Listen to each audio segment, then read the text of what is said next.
Alam niyo, papunta kami guys, ano ko lang, papunta kami sa immigration. Ako, lapit po ako kasi tinanong po namin, may nag-assist na po agad sa amin kung kung ilan po kami, kung may senior at may bata.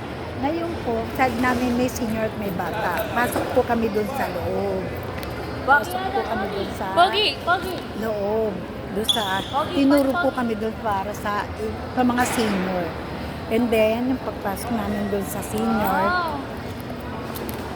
lumapit po ako and then, hinanap po sa akin yung passport.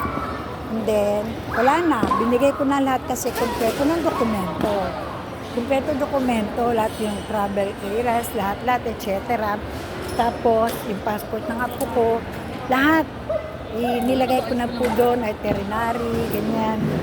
After nun, tinanong lang kung saan kami pupunta. Sabi ko, Singapore. And then, kailan ang balik nyo? Sabi ko, September 15. After nun, dire-diretso na, picture na, pati apo ko, pati mga kasama ko.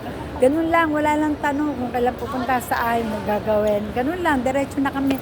Pero ang dami naming hinanda, mga dokumento. Yun lang, thank God. At andito na kami ngayon sa immigration. Ayan.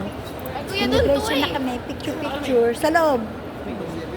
Kaya ganun lang, pero kailangan make it ready. Ang bait na nag-ano sa amin immigration. Thank God, thank you.